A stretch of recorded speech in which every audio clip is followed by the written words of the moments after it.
وارزقنا الإخلاص في القول والعمل كاملا وعلما نافعا لا ينسى وتوفيقا دائما وصحة ويقينا وعافية. اللهم إنا نسألك الخير كله ونعوذ بك من الشر كله. اللهم إنا نسألك حجا مبرورا وعمرا متقبلا آمين يا رب العالمين. Alhamdulillah kaum muslimin rahimani rahimakumullah. Kita lanjutkan pengajian Mukhtasar Al-Jami' As-Saghir, dan kita masih membahas pada huruf alif. Belum henti-hentinya pembahasan pada huruf alif pada hadis 1386. Wa qala al-muallif hafizahullahu ta'ala wa nafa'ana bihi wa bi'ulumihi fid dharain amin. Qala Rasulullah sallallahu alaihi wasallam, inna sesungguhnya as-salawatil khamsa, salat-salat yang 5, yudhibna melenyapkan bidzunubi dosa-dosa, kama sebagaimana yudhibu melenyapkan al-ma'u air ad-darana kotoran. Kaum muslimin rahimani wa rahimakumullah, hadis ini menunjukkan fadilah salat 5 waktu, yaitu menghapuskan dosa-dosa. Dosa apa yang dihapuskan oleh salat 5 waktu? Di sini Nabi hanya mengatakan adz-dzunub, dosa-dosa, berarti umum. Makanya sebagian ulama mengatakan dosa besar maupun dosa kecil bisa dihapus dengan salat 5 waktu. Tetapi mayoritas para ulama mengatakan bahwa dosa yang terhapus dengan salat hanyalah dosa-dosa kecil. Dosa besar gimana? Harus dengan taubat secara khusus. Tidak taubat nggak bisa. Nah, ini pendapat mayoritas para ulama. Maka dari hadis ini kita ambil pelajaran bahwa salat itu fungsinya salah satunya adalah kafarat. Apa itu kafarat? Penghapus dosa. Dan itu dijelaskan oleh Nabi dengan tegas dengan kalimat kafarat pada hadis yang lain. Beliau mengatakan wassalawatul maktubat, salat-salat yang wajib. Kafarat adalah penghapus-penghapus dosa, 5 bainahunna, untuk dosa-dosa antara keduanya. Hadis riwayat Imam Muslim sahih. Jadi setelah salat subuh kita berbuat dosa, maka salat duhur menghapus dosa antara keduanya. Habis salat duhur kita berbuat dosa, maka salat asar menghapus dosa antara keduanya. Terus sampai salat subuh lagi. Karena itu salat 5 waktu harus kita lakukan karena setiap hari kita punya dosa. Kemudian di sini disebutkan sebagaimana air melenyapkan kotoran. Dalam hadis yang lain Rasulullah serupakan seperti orang mandi. Ini ada rumah, di depannya rumah ada sungai. Kemudian setiap hari dia nyemplung sungai tadi untuk mandi 5 kali. Kata Nabi, apakah daginya, kotorannya ada yang tersisa? Artinya apa? Enggak ada daki yang tersisa. Mandinya 5 kali loh, Pak. Kita orang Indonesia biasanya mandi berapa? 2 kali. Itu kalau musim biasa. Kalau musim dingin kadang males 1 kali tok, gitu. Nah, ini mandi 5 kali. Bersih total. Maka maksudnya Nabi adalah salat 5 waktu seperti itu juga. Bersih total dosa-dosa. Maka beliau serupakan seperti orang apa? Daginya, kotorannya dibersihkan dengan air. Dalam hadis yang lain yaitu mandi 5 kali. 87. Inna sesungguhnya adzulma, kezaliman itu adalah zulumatun, kegelapan-kegelapan, yaumal qiyamati, besok pada hari kiamat. Hadis muttafaqun alaih. Zalim itu ada 3 macam. Yang pertama zalim kepada Allah. Inna syirka ladzulmun azim. Yang kedua zalim kepada sesama makhluk. Misalnya mencuri harta orang, memukul orang, mencela orang, menuduh orang. Yang ketiga adalah zalim kepada diri sendiri, yaitu berbuat maksiat. Nah, ini semuanya masuk pada kata-kata az-zulm. Menyebabkan zulumat, kegelapan pada hari kiamat. Kata-kata kegelapan ini ada 2 tafsiran. Tafsiran yang pertama, kegelapan yaitu kegelapan hakiki. Betul-betul dia akan berada dalam tempat yang gelap, tidak punya sinar. Padahal kalau tidak punya sinar, sementara dia harus melewati jembatan di atas neraka jahanam, ini pasti akan cemplung ke dalam neraka. Na'udzubillahi min syarri dzalik. Tapi yang punya sinar, maka bisa dia lewat. Maka orang-orang munafik kenapa nggak bisa lewat? Karena dia bingung, nggak punya sinar. Disebutkan oleh Allah Subhanahu wa taala dalam Al-Qur'an, nasibnya orang-orang munafik, faltamisu nura. Carilah sinar di belakang sana, wahai orang-orang munafik. Kenapa mereka disuruh cari sinar di belakang? Karena di akhirat mereka nggak punya sinar. Padahal kembali ke belakang yaitu ke dunia, nggak mungkin. Orang sudah masuk alam akhirat, balik ke dunia, nggak bisa. Sama dengan bayi sudah dilahirkan, pengen balik ke perut, nggak bakal. Maka mereka nggak punya sinar, bingung. Ini tafsiran yang pertama. Tafsiran yang kedua, zulumat itu maksudnya adalah kurubat, kesusahan. Jadi orang Arab mengatakan, saya sedang dalam kegelapan. Maksudnya, saya dalam kesusahan. Jadi ini bahasa ungkapan orang Arab ya. Kalau mereka dalam kesusahan, maka mereka mengatakannya, saya dalam kegelapan. Dan ini dua makna sama-sama bisa dipakai ya. Zalim menyebabkan nanti tidak punya sinar, zalim menyebabkan nanti susah di akhirat. Na'udzubillahi min syarri dzalik. 88. Innal abda, sesungguhnya seorang hamba, idza akhta'a, apabila berbuat dosa, khati'atan, dengan satu dosa. Nukitat, maka dititiklah fi qalbihi, di dalam kalbunya, nuktatun sauda'u, satu titik yang hitam. Fa in naza'a, maka jika dia itu mencabut maksudnya menghentikan perbuatan maksiatnya. Wastaghfara, dan dia istighfar, wataba, dan dia tobat, suqila, maka dijernihkanlah qalbuhu, hatinya. Artinya titik hitamnya tadi dihapus. Jadi maksudnya adalah kalau berbuat dosa maka hatinya jadi hitam, satu titik. Kalau diiringi dengan perbuatan baik, maka perbuatan baik itu berfungsi menghapus. Jadi setip, jadi pusat untuk apa? Untuk dosa tadi. Dan masalah ini disebutkan oleh Nabi dalam hadis yang lain yang lebih jelas lagi. Wa atbi'is sayyi'atal hasanata tamhuha. Dan ikutilah perbuatan jelek dengan perbuatan baik, niscaya akan menghapusnya. Apa maksudnya menghapus? Tafsirannya hadis tadi. Hatinya hitam, satu titik, dihapus oleh perbuatan baik. Kemudian, wa in ada, kalau dia kembali, yaitu melakukan dosa lagi, zida, ditambahkan, fiha, di dalam hati, hatta, sehingga ta'luwa, menutupi, ala qalbihi, terhadap hatinya. Wahwa, itulah arran, tutup, alladzi dzakarallahu ta'ala, yang Allah ta'ala menyebutkan dalam Al-Quran, kalla barrina ala qulubihim ma kanu yaksibun. Kalla, sekali-kali tidak. Barrina, bahkan menutupi, ala qulubihim, terhadap hati-hati mereka, maka nu yaksibun, apapun yang dahulu mereka lakukan, yaitu maksiat-maksiat di dunia. Hadis riwayat Tirmidzi, derajatnya sahih. Jadi kaum muslimin rahimani wa rahimakumullah, ternyata manusia itu ada rahasia. Manusia kan ada dua kan bagiannya itu. Ada jasmani, ada rohani. Nah, rohaninya itu ternyata ada rahasia. Kita berbuat maksiat, itu jangan dikira rohaninya nggak terpengaruh. Ini rohaninya jadi hitam ini. Kalbunya jadi hitam. Jadi rohaninya jadi rendah. Tapi kalau bersih hatinya, maka rohaninya jadi tinggi. Maka orang-orang soleh, orang-orang para nabi, para ulama, para syuhada, para solihin, kenapa mereka itu bisa perbuatannya selalu baik, kemudian semangat untuk berbuat baik, tidak banyak melakukan maksiat, karena hatinya udah bersih. Sehingga disuruh untuk kotor tuh nggak mau. Seperti panjenengan kalau sudah pakai baju putih, sudah habis mandi, disuruh pegang gemuk, nggak mungkin mau. Kenapa? Khawatir nih ngotori.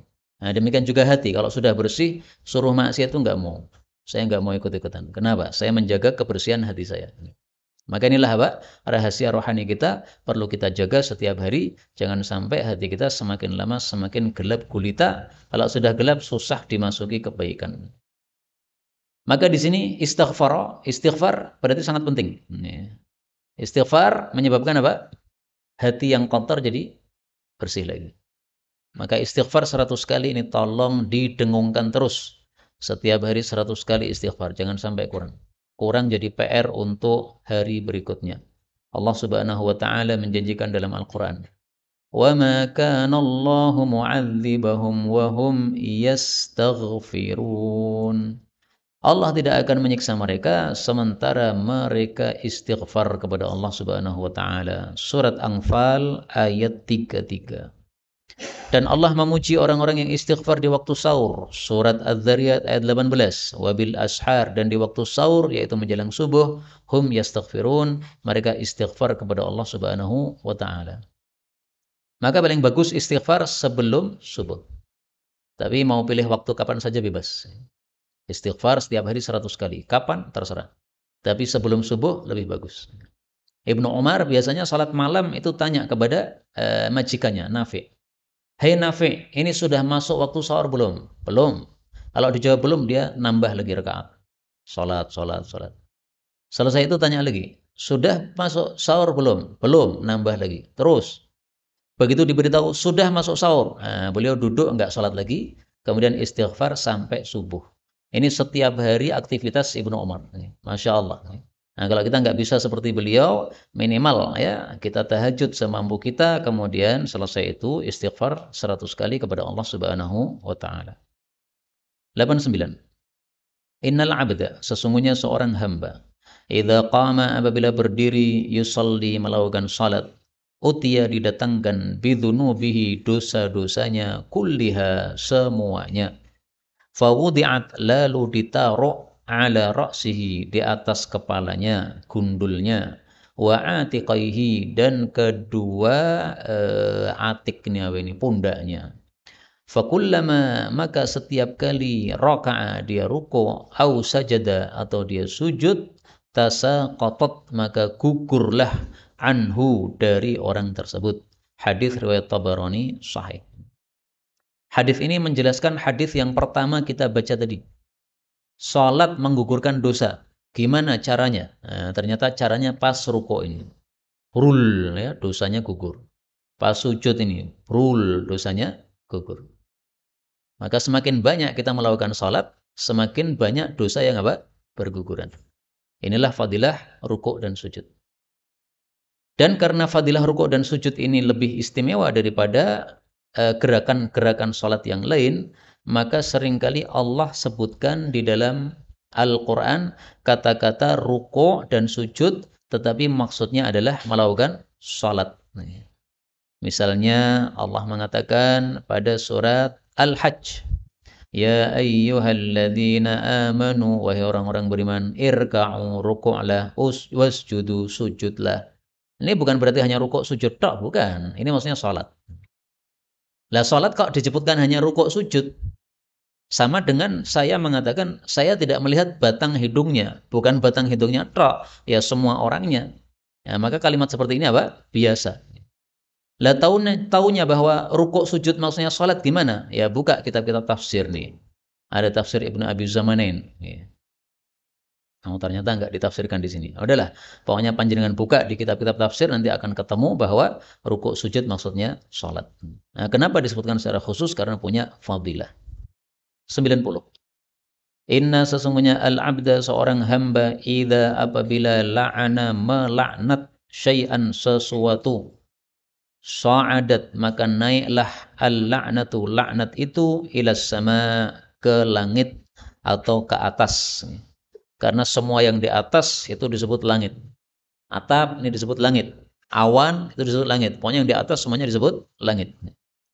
Fatughlaqu, lalu dikunci, abwabus sama, pintu-pintu langit, dunaha, dari laknat tadi. Jadi maksudnya kalimat jelek enggak diterima oleh Allah. Naik ke langit, ditutup pintu langit. Allah enggak terima. Berbeda dengan kalimat yang baik dibukakan oleh Allah Subhanahu wa taala sebagaimana disebutkan pada surat Fatir ayat 10, ilaihi yas'adul kalimut thayyib. Hanya kepada Allah kalimat yang baik naik. Kita lanjutkan. Tsumma, kemudian tahbitu, turun laknat itu, ilal ardi, ke bumi. Fatughlaqu, lalu dikuncilah, abwabuha, pintu-pintu bumi, dunaha, dari laknat tadi. Thumma kemudian ta'khudhu dia pergi yaminan ke kanan washimalan dan ke kiri, tolah-toleh kanan kiri. Fa'idha maka apabila lam yajid tidak mendapati, lam tajid masaghon tempat longgar. Raja'at maka dia balik kemana? Ila kepada alladhi la'ana, orang yang telah melaknat. Oh mohon maaf, lu'ina ya, orang yang telah dilaknat. Fa'idh maka jika kana adalah yang dilaknat tadi, lidzalika terhadap laknat itu, ahlan memang pantas, maka kalimat laknat ini nempel pada dia. Kalau memang pantas. Wa illa tetapi kalau tidak pantas untuk dilaknat karena dia orang baik, raja'at maka kembalilah laknat itu ila qailiha kepada orang yang mengucapkannya. Hadis riwayat Abu Dawud sahih. Hadis ini menunjukkan mulut kita harus dijaga dari ucapan laknat. Jangan sering-sering mengatakan kamu terlaknat. Jangan mengatakan semoga kamu dilaknat. Jangan begitu. Ada Pak, orang itu biasanya ngomong laknat-laknat itu ada. Karena saya pernah mendengar dengan kuping saya sendiri. Perjalanan dari Solo ke Gombong untuk acara dakwah. Kemudian di tengah jalan ada serempetan mobil. Maka ada seorang kiai yang berada di mobil tadi, seorang ustadz lah, bukan kiai, seorang ustadz lah. Dia kemudian mengatakan, mobil terlaknat, mobil terkutuk. Nah, ini kalimat yang nggak benar kayak begini. Kalau memang benar mobilnya terlaknat, maka kalimat ini akan nempel pada mobil tadi. Kalau mobilnya tidak pantas untuk dilaknat, apa salahnya mobil? Maka balik menjadi bumerang kepada yang mengucapkan. Nah, maka orang muslim jangan mudah-mudah mengatakan laknat. Termasuk yang saya pernah dengar sendiri adalah anak-anak muda yang terlalu semangat tapi nggak punya ilmu. Saya pernah dimasukkan dalam satu grup WA, awal-awal dulu ada WA. Kemudian ada yang mengumumkan, ayo siapa yang ahlu sunnah wal jamaah, segera melaknat Khomeini. Yang tidak melaknat Khomeini di grup ini, berarti dia seorang Syiah. Nah, ini menunjukkan apa? Orang-orang bodoh nggak paham agama. Mana ada dalil menyuruh kita untuk melaknat-laknati orang seperti itu? Nggak ada sama sekali. Dalam Quran ada la'anahullah, itu iblis, bukan Khomeini. Adapun Khomeini tokoh Syiah sesat, tetapi kita tidak disuruh untuk melaknat-laknati Khomeini, enggak ada dalil sama sekali. Cukup kita mengatakan dia tokoh sesat, selesai. Tapi kalau kita mudah-mudah mengatakan laknat, maka ancamannya adalah besok di akhirat kita tidak dimuliakan oleh Allah. Ini dalilnya.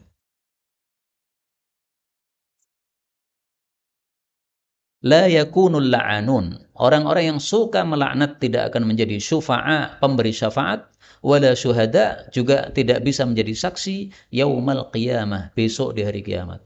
Nah, panjenengan mau enggak jadi saksi dan menjadi pemberi syafaat di hari kiamat? Kalau mau, ada kerabat yang mau masuk neraka kemudian dikasih syafaat sehingga tidak masuk neraka. Nah, kalau mau bisa seperti itu, mulut dijaga, jangan melaknat. Kalau suka melaknat, dijamin nggak bisa memberikan syafaat sama sekali. Ini hadis sahih riwayat Imam Muslim. Kemudian 91. Innal abda, sesungguhnya seorang hamba, idza marida, apabila dia sakit, auhallahu, Allah kasih wahyu ila malaikatihi, kepada malaikat-malaikatnya. Apa kata Allah? Ana saya qayyatu, telah mengikat abdi hambaku biqaidin, dengan satu ikatan, min quyudi, dari ikatan-ikatanku. Jadi ikatannya Allah itu banyak macamnya. Salah satunya apa? Sakit. Fa'in maka jika akbidhu, aku menggenggam dia, menggenggam maksudnya mencabut nyawanya, mati. Aghfir lahu, aku akan mengampuni dia. Wa in, dan jika u'afihi, aku memberikan sejahtera, memberikan afiat kepadanya, fahina idzin, pada saat itu, yaq'udu, dia duduk, la dzanba lahu, tidak ada dosa bagi orang tersebut. Hadis riwayat Hakim sahih. Hadis ini menunjukkan dua hal. Pertama, sakit menggugurkan dosa-dosa. Karena itu sebagian ulama saking pahamnya hadis ini, menerima sakit dan menerima musibah itu dengan senyum. Sakit gigi, senyum, Pak. Alhamdulillah. Kenapa? Karena di balik sakit gigi ini dosa-dosanya gugur. Nah, kita belum setingkat itu, Pak. Kalau sakit gigi pasti apa? Meringis, rasanya ra enak, pusing, meringis. Nah, tapi sebagian para ulama mendapatkan musibah atau sakit itu malah tersenyum karena paham ini fungsinya menggugurkan dosa-dosa. Yang kedua, hadis ini menunjukkan bahwa orang yang akbidhu, yang sakit kemudian mati. Jadi matinya ditutup dengan apa? Sakit. Hidupnya ditutup dengan sakit. Itu aghfir lahu, itu diampuni oleh Allah. Berarti itu husnul khatimah. Maka salah satu tanda husnul khatimah adalah orang muslim yang baik matinya dalam kondisi sakit. Jadi jangan dianggap wah ini disiksa oleh Allah sakit dulu. Oh, enggak. Siksa itu kalau orang jelek itu siksa. Orang munafik sakit mati, ya itu siksa. Tapi kalau orang muslim yang baik, orang mukmin sakit mati, nah itu adalah ampunan dari Allah Subhanahu wa taala. Guru kita Ustaz Nasir, nih, sakit masuk rumah sakit wafat. Nah, insya Allah ini termasuk aghfir lahu, diampuni oleh Allah. Yang ngomong kan bukan saya, ini kan Nabi kan yang ngomong. Teman kita Pak Mustafa, ya, beberapa hari yang lalu wafat. Nah, ketika wafat ada orang kemudian buat tulisan. Kata dia, Pak Mustafa ini orangnya semangat untuk ngajak orang ngaji Quran hadis. Termasuk saya dan keluarga saya bisa ngaji Quran hadis gara-gara Pak Mustafa. Kata dia gitu.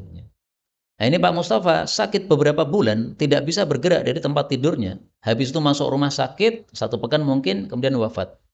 Ini jangan dianggap ini, oh siksa dari Allah. Enggak. Ini kalau untuk orang baik adalah apa? Aghfir lahu, diampuni oleh Allah.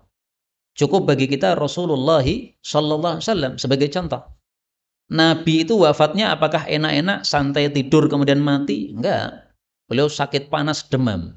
Kemudian para jamaah wanita menjenguk beliau mengatakan, ya Rasulullah, betapa panas dahsyatnya engkau. Padahal wanita itu enggak akan nyentuh badan Nabi. Oh, mereka bukan mahram. Tapi mereka bisa mengatakan betapa panasnya badanmu. Ini berarti menunjukkan apa? Panasnya itu sampai mereka rasakan. Nih. Orang menjenguk sampai merasakan panasnya orang yang demam. Masya Allah, panasnya seberapa itu? Kita biasanya ngerti orang panas kalau pegang.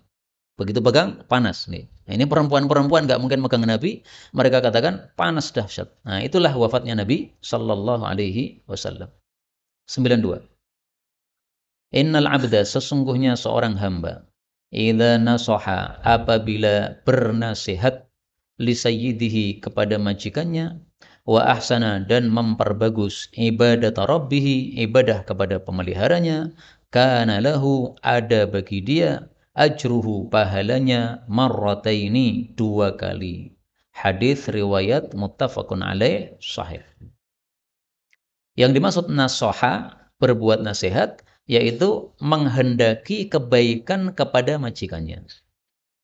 Disuruh majikannya manut, nurut, enggak minggat dari majikannya, mengerjakan tugas-tugasnya, itu namanya berbuat nasihat.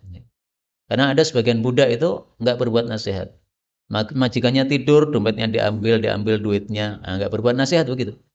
Disuruh bekerja malah tidur saja, ini enggak berbuat nasihat. Dan dari hadis ini kita ambil beberapa faedah. Faedah yang pertama, para ulama mengambil kaidah yang terkenal, al-ajru ala qadri al-masyaqqah. Pahala itu sesuai kadar lelah. Budak lelahnya 2. 1, mengerjakan tugasnya kepada majikan. 2, mengerjakan tugasnya, kewajibannya kepada Allah. Nah, karena lelahnya 2, maka kata Nabi, ajruhu marratain, pahalanya pun juga 2. Dan ini mengingatkan kita hadis tentang orang baca Quran grudal gradul.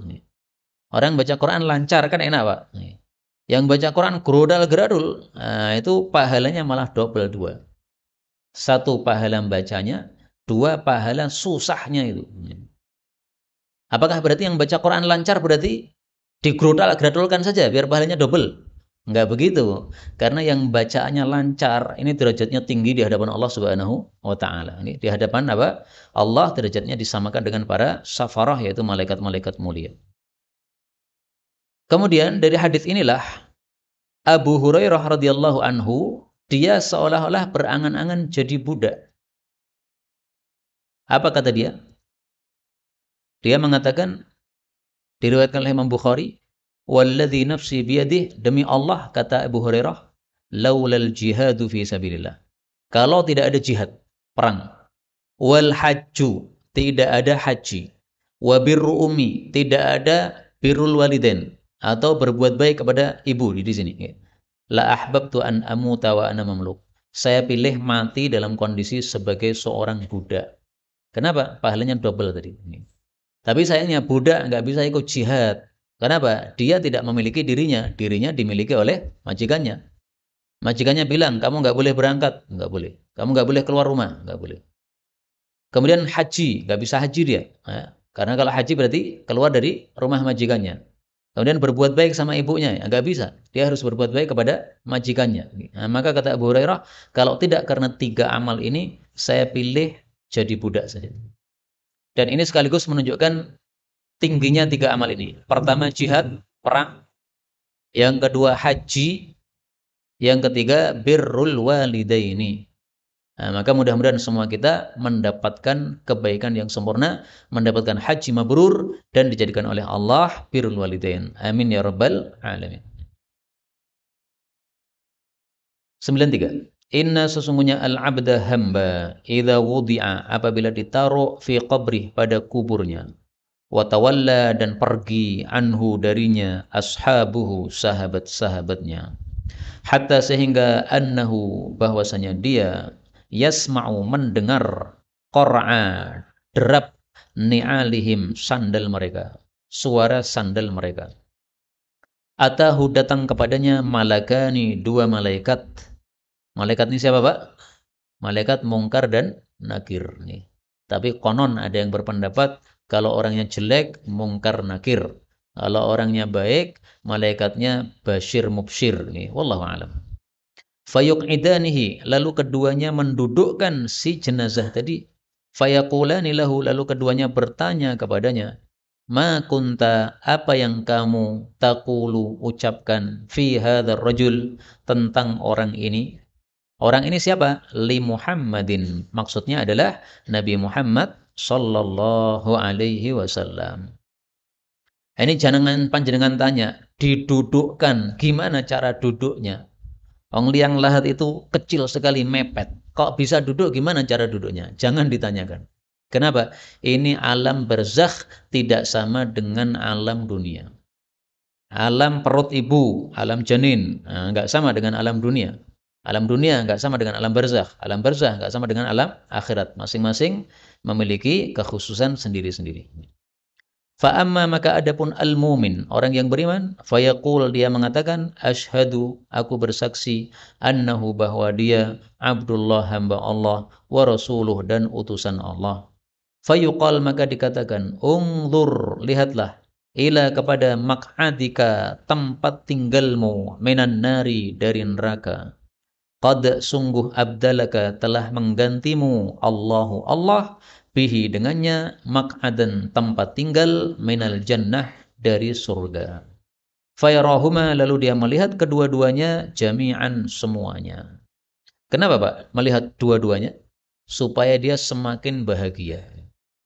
Dia melihat surganya dan dia melihat nerakanya. Maka dia bahagia. Kenapa? Andai saya dulu nggak beriman, masuk neraka saya ngeri sekali. Tapi karena saya beriman, saya masuk surga. Senang. Wa yufsahu dan dilonggarkan lahu untuknya fi qabrihi pada kuburnya sab'una dhira'an 70 hasta. 1 hasta ini setengah meter. 70 hasta berarti 35 meter sekitar itu. Luas sekali. Wa yumla'u dan dipenuhi alaihi atasnya khadiron hijau-hijau ila yaumi yub'atsun sampai hari mereka dibangkitkan oleh Allah Subhanahu wa taala. Ini hijau-hijau ini, tumbuh-tumbuhan hijau, ini di dalam alam kubur. Enggak terlihat oleh kita. Sehingga kalau kita menggali kuburan kiai misalnya, loh kok enggak ada hijau-hijau di dalamnya? Nah, jangan salahkan hadis ini. Ini hadis bicara alam barzah, bukan bicara alam dunia. Kalau alam dunia digali enggak ada apa-apanya. Wa ammal kafir, adapun orang kafir. Awil munafik, atau orang munafik. Fayuqallah, maka dikatakan kepadanya. Ma kunta taqul, apa yang kamu dulu katakan fi hadzal rajul tentang orang ini? Fayaqul dia mengatakan la adri, saya enggak ngerti. Kuntu aqul, saya dulu mengatakan ma yaqulun nas, apa yang diucapkan orang-orang. Jadi maksudnya cuma ikut-ikutan. Orang-orang mengatakan Muhammad Rasulullah, saya ikut-ikutan tapi hati enggak meyakini. Itu berarti munafik. Saya mengatakan Muhammad ini nabi palsu, ini dusta, ini penyihir. Saya ikut-ikut orang. Ini orang kafir berarti. Nah, maka apa? Lanjutannya, fayuqallahu, maka dikatakan kepadanya, la daroid, kamu tidak pernah ngerti, wala talait, kamu juga enggak pernah membaca. Thumma yudrabu, kemudian dipukul, bimitraqin, dengan palu, min hadidin, dari besi, darbatan, satu kali pukulan saja, baina udhunaihi, di antara kedua telinganya. Maksudnya tengah-tengah kepalanya. Ini yang di antara dua ketelinga. Nah, jadi tengah-tengah kepala dipukul, digodam oleh malaikat. Fayasihu, maka dia berteriak sayhatan, dengan satu teriakan, yasma'uha, yang mendengar teriakan tadi, mayyalih, siapapun yang dekat dengannya, ghairat thaqalaini, selain thaqalaini. Thaqalain itu maksudnya jin dan manusia. Thaqal artinya apa? Beban. Kenapa disebut beban? Karena ini bumi, jin dan manusia berada di atasnya, seolah-olah menjadi beban padanya. Nah, maka disebut apa? Thaqalain. Wa yudayyak, dan disempitkan, alaihi, atasnya, qabruhu, kuburannya, hatta, sehingga, takhtalifa, remuk, adla'uhu, tulang-tulang rusuknya. Hadis muttafaqun alaih. Takhtalifa itu tulang rusuk saling bertemu dengan yang lainnya gitu. Nah, maka terjemah yang paling gampang ya remuk gitu ya. Jadi tulang rusuknya satu sama lain saling apa? Bergabung begitu, saking remuknya tulang-tulang tersebut. Nah, dari hadis ini kita ketahui bahwa ternyata kuburan itu ada dua kemungkinan. Kemungkinan pertama adalah menjadi kebun surga. Tadi disebutkan khadiron, hijau-hijau. Kemungkinan kedua adalah menjadi lubang neraka atau siksa. Na'udzubillahi min syarri dzalik. Dan kalimat seperti ini, kuburan ada dua macam, ada hadisnya yang jelas mengatakan begitu, tetapi tidak sahih. Hadisnya mengatakan, innamal qabr, tiada lain kuburan, raudatun min riyadul jannah, kebun surga, au hufratan min hufarin nar, atau lubang neraka. Hadis riwayat Tirmidzi, kata Syekh Albani dhaif. Tapi meskipun Syekh Albani dhaif, ada juga yang mensahihkannya. Maka kita katakan, anggaplah hadis ini dhaif, anggaplah. Maka maknanya sahih. Kenapa maknanya sahih? Karena sesuai dengan hadis tadi. Ada kalanya disiksa, berarti menjadi lubang neraka. Ada kalanya dikasih hijau-hijau, berarti menjadi apa? Kebun surga. Mudah-mudahan kuburan kita semuanya kebun surga. Amin ya rabbal alamin. Kemudian di sini disebutkan, yang disiksa itu teriak, didengar oleh semua orang selain thaqalain, yaitu jin dan manusia.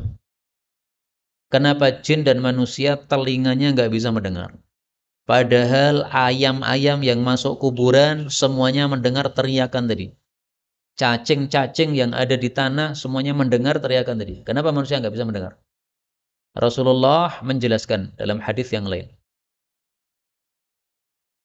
Laula alla tadafanu. Kalau saya tidak khawatir kalian tidak mau saling ngubur jenazah, la da'autullah ayyusmi'akum min adzabil qabr. Saya akan doa kepada Allah supaya kalian dengar siksa kubur, alladzi asma' minhu, yang saya juga mendengarnya. Jadi khusus Rasulullah dengar apa? Ya, Rasulullah kalau lewat kuburan itu tahu, oh ini lagi disiksa, oh ini tidak. Kalau nyaman, tenang, nggak disiksa. Nah, ini teriak-teriak, ini berarti apa? Disiksa. Nabi tahu, tapi umatnya nggak tahu. Kenapa? Allah tadafanu. Khawatir nanti orang tidak mau mengubur jenazah. Karena datang ke kuburan suara teriakan-teriakan ngeri. Bawa jenazah pasti lari mendengar teriakan-teriakan mengerikan tadi. Nah, maka ini maslahat untuk manusia.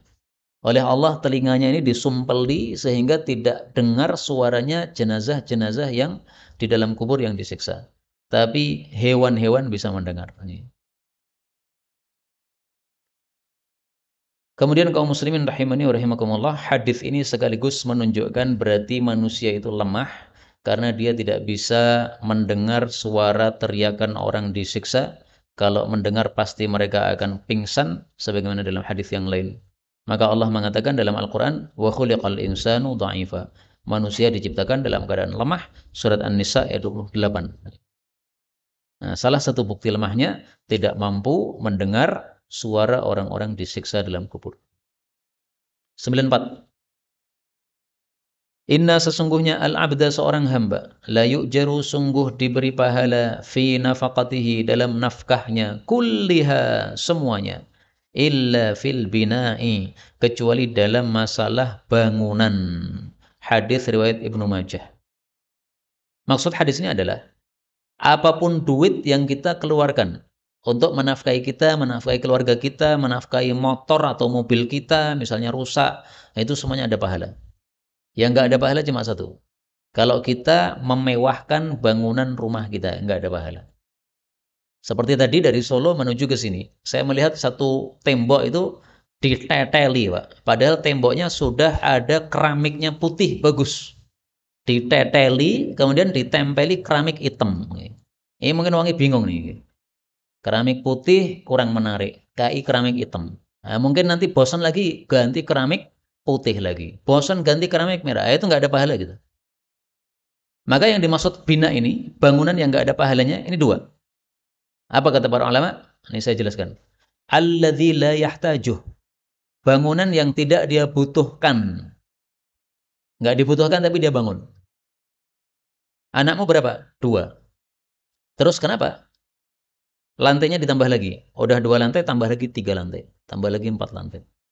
Ini nggak perlu kayak begini. Ini nggak ada pahalanya. Oh, ini saya tambah karena untuk pengajian. Lantai 1 untuk keluarga, lantai 2 untuk tamu, kalau mau tidur di sana. Nah, lantai 3, 4 ini untuk pengajian kampung ini. Maka saya kasih lantai 3 dan 4. Setiap malam pengajian. Nah, silahkan, itu dibutuhkan, itu berpahala. Tetapi kalau dimegah-megahkan beberapa lantai tidak perlu, maka ini tidak ada pahalanya sama sekali. Yang kedua, muzakhraf, yang dihias-hiasi. Ya kayak tadi ya.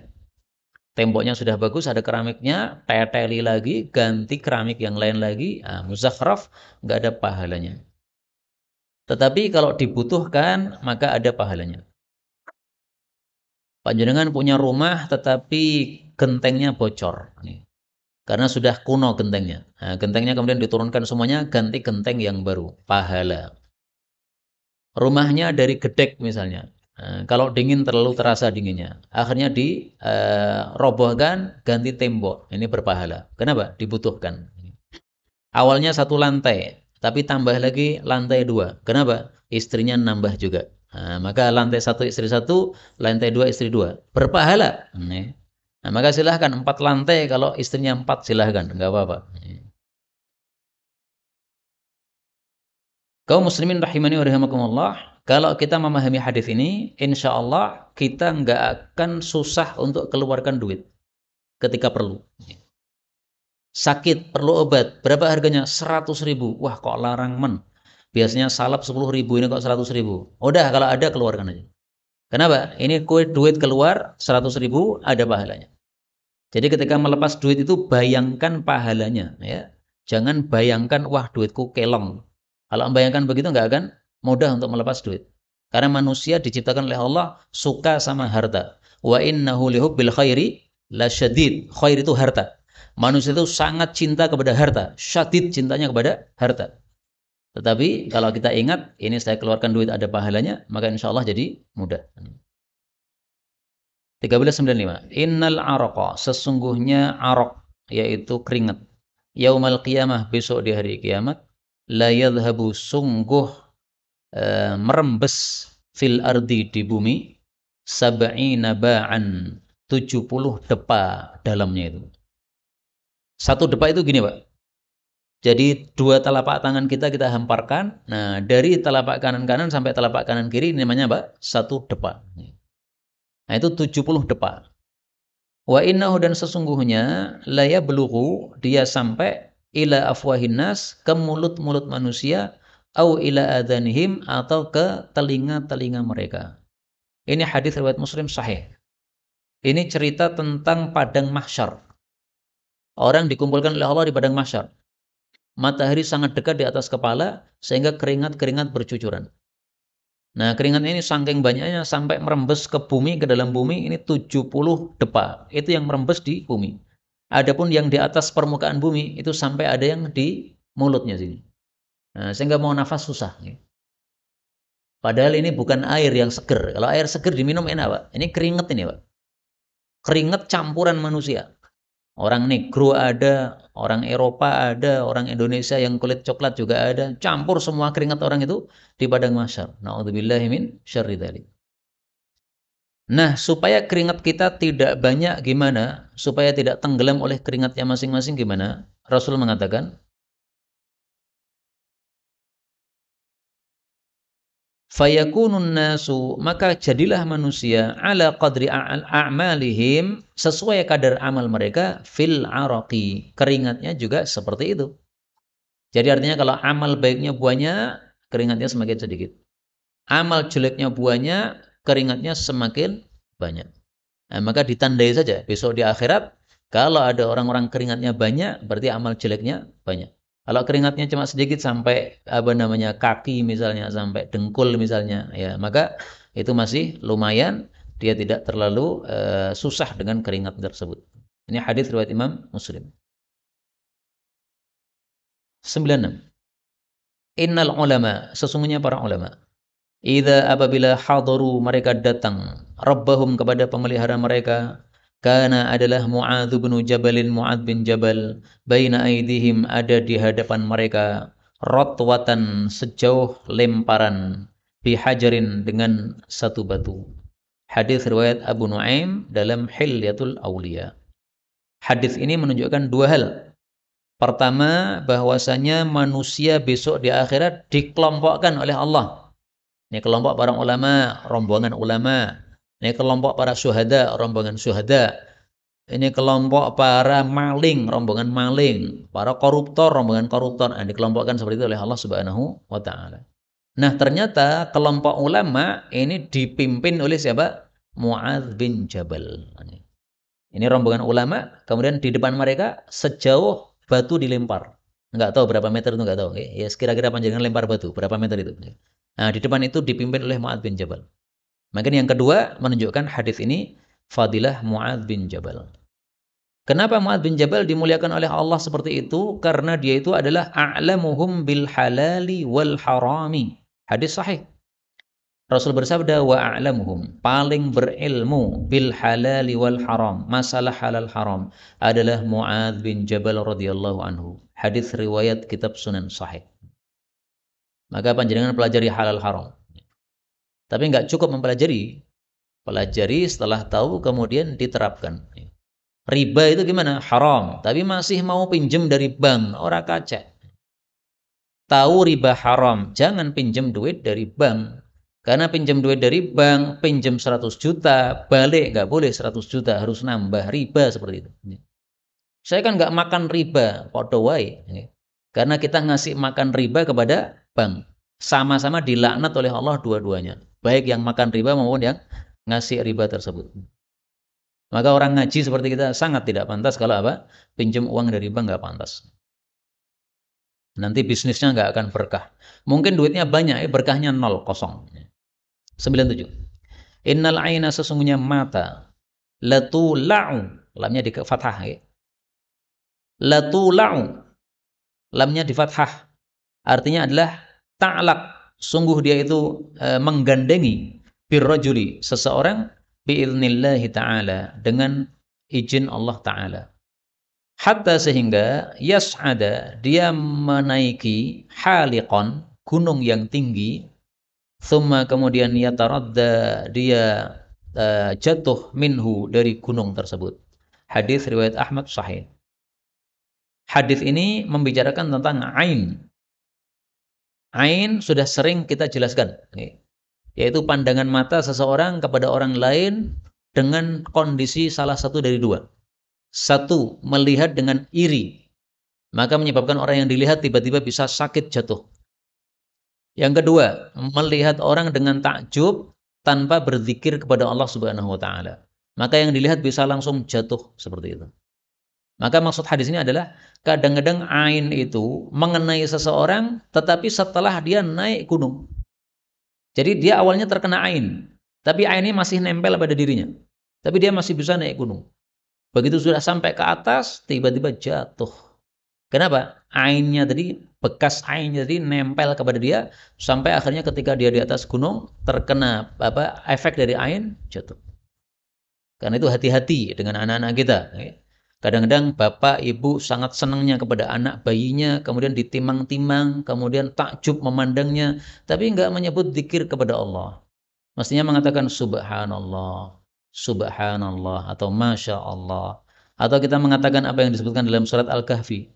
Laula iddakhalta jannataka qulta masya Allah la quwwata illa billah. Kenapa kamu itu ketika masuk kebunmu yang menakjubkan, kamu tidak mengucapkan masya Allah la quwwata illa billah?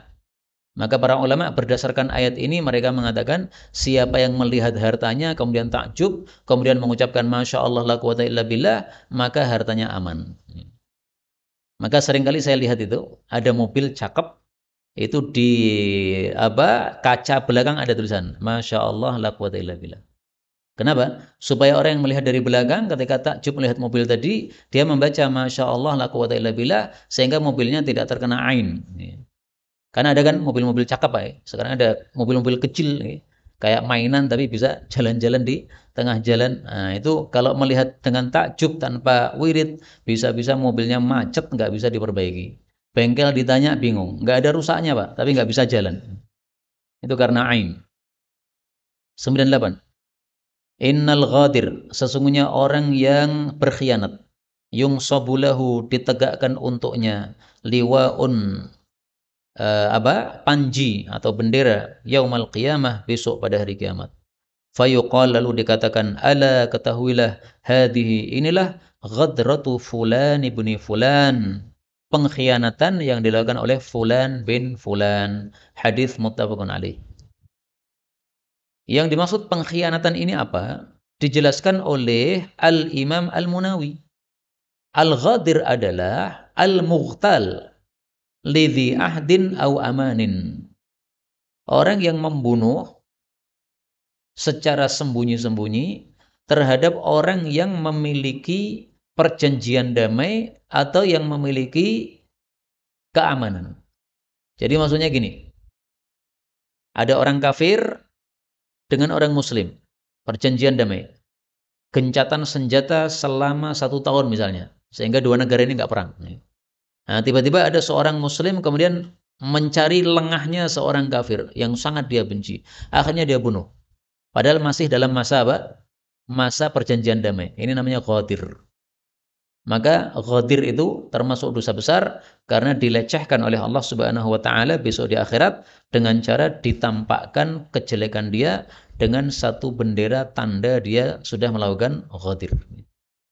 Tapi yang zahir bagi saya wallahu alam, ghadir tafsiran seperti ini seperti Imam Munawi tadi itu adalah maksudnya tafsirun bil mithal ya. Tafsir contoh saja. Ghadir tidak harus seperti itu ya, tapi salah satu contohnya adalah itu tadi. 99. Inna sesungguhnya al-fakhidha paha auratun adalah aurat. Kata-kata paha ini mencakup paha laki-laki maupun paha perempuan. Paha orang merdeka maupun budak. Semuanya sama. Paha ini aurat. Karena itu bapak-bapak tolong kalau punya celana pendek, nah itu celana pendeknya jangan di atas dengkul. Kenapa? Paha itu aurat. Mungkin ada yang mengatakan Rasulullah pernah terlihat pahanya. Nah, saya jawab dengan dua jawaban. Jawaban yang pertama, memang masalah paha ini diperselisihkan, termasuk aurat atau tidak. Tapi lihat perkataan Imam Bukhari rahimahullahu ta'ala. Sangat bagus sekali perkataan Imam Bukhari rahimahullahu ta'ala. Beliau mengatakan, wa hadithu Anasin asnad. Hadisnya Anas yang menunjukkan bahwa Nabi menyingkapkan pahanya itu lebih sahih sanadnya. Wa haditsu Jarhad ahwat. Adapun hadisnya Jarhad yang mengatakan bahwa paha adalah aurat itu lebih hati-hati. Nah, jadi seolah-olah Imam Bukhari mengatakan apa? Pilih yang hati-hati. Ada hadis yang menunjukkan itu aurat tidak itu paha bukan aurat. Betul itu ada hadis. Sanadnya lebih sahih betul. Tapi kamu pengen nggak hati-hati dalam agama? Nah, kalau pengen paha dijaga. Hatta yukhraja min ikhtilafihim supaya lepas dari perselisihan pendapat para ulama. Ini perkataan Imam Bukhari dalam kitab sahihnya halaman 83. Ini jawaban pertama ya. Memang paha ini adalah diperselisihkan apakah aurat atau tidak yaitu paha laki-laki. Jawaban yang kedua, ada kaidah al-qaulu sabda Nabi muqaddamun 'alal fi'li. Sabda Nabi didahulukan daripada perbuatan Nabi. Maksudnya kalau ada sabda Nabi bertentangan dengan perbuatan Nabi, mana yang kita dahulukan? Nah, kaidahnya mengatakan sabda Nabi dahulukan daripada perbuatan Nabi. Nabi mengatakan paha aurat, nah ini sabda. Tapi Nabi pernah menyingkap paha, ini perbuatan. Mana yang didahulukan? Sabdanya. Nah, ini kaidah dihafalkan. Al-qaulu muqaddamun 'alal fi'li. Sabda Nabi didahulukan daripada perbuatan Nabi. Kenapa? Karena sabda itu tidak mengandung tafsiran macam-macam. Kalau perbuatan mengandung tafsiran macam-macam. Bisa jadi Nabi pas lupa, ya kan? Bisa jadi itu sebelum adanya larangan ini. Bisa jadi itu adalah karena tidak sengaja. Nabi naik kendaraan, kemudian karena ngebut, kemudian tersingkap oleh angin, akhirnya terbuka pahanya. Bisa, banyak kemungkinan. Kalau sabda, enggak banyak kemungkinan. Nabi mengatakan jelas, paha aurat titik. 1400. Innal qabra, sesungguhnya kuburan. Awalu adalah awal. Manazili fase al-akhirah akhirat. Fa in naja, maka jika dia selamat minhu dari kuburan, fama ba'dahu, maka yang setelahnya aisar minhu, lebih mudah darinya. Wa illam yanju, kalau dia tidak selamat minhu dari kuburan, fama ba'dahu, maka yang setelahnya asyaddu minhu, lebih susah darinya. Hadis riwayat Tirmidzi sahih. Hadis ini disampaikan oleh Sayyidina Utsman ketika dia melewati kuburan, nangis. Maka ditegur orang, "Wahai Sayyidina Utsman, kamu itu baca Quran, baca neraka, baca siksa, enggak nangis, tapi lewat kuburan kok nangis, kenapa?" Nah, kemudian dia menyampaikan, "Saya dengar Nabi bersabda, kuburan itu awal fase akhirat. Kalau di kuburan aja enggak bisa selamat, udah setelahnya tambah susah. Maka saya khawatir di kuburan nggak selamat, saya nangis." Masya Allah, Sayyidina Utsman tawaduknya seperti itu, orang yang sangat baik tapi masih khawatir terhadap apa? Dirinya sendiri. Karena itu supaya kita selamat dalam kuburan. Gimana caranya? Rasulullah mengatakan, hiyal mani'ah. Surat Tabarak itu adalah al-mani'ah, surat yang mencegah min adzabil qabr, dari siksaan kubur. Hadis riwayat Ibnu Marduyah sahih. Karena itu Rasulullah mencontohkan, kana la yanamu, Nabi tidak tidur malam maksudnya, hatta yaqra sajdah, sampai membaca surat as-sajdah, surat 32 dan surat tabarakalladzi biyadihil mulku. Maka wirid ini pun juga saya sarankan dilakukan setiap malam. Panjenengan kalau membaca surat Al-Mulk setiap malam, maka minimal manfaatnya dua. Satu, aman dari kuburan, karena surat Al-Mulk menyebabkan aman dari kuburan. Dua, panjenengan melakukan sunnah baginda Rasulullah sallallahu alaihi wasallam setiap malam baca Al-Mulk. Bacanya bebas, ba'da maghrib boleh, ba'da isya boleh, di dalam salat sunnah boleh, pas tahajud boleh, tapi di sini lebih tepatnya sebelum tidur ya. La yanamu, tidak tidur, maksudnya sebelum tidur sudah membaca. Meskipun bisa saja orang mengatakan, ini sebelum tidur kedua saya sudah membaca, itu dalam tahajud. Nah, tapi prakteknya Nabi nggak begitu. Yaitu sebelum tidur malam beliau sudah membaca tahajud pada malam tersebut. Inilah yang dapat kita bicarakan, betulnya dari Allah. Kalaupun ada salahnya, fa astaghfirullahaladzim li wa lakum, walhamdulillahi rabbil alamin.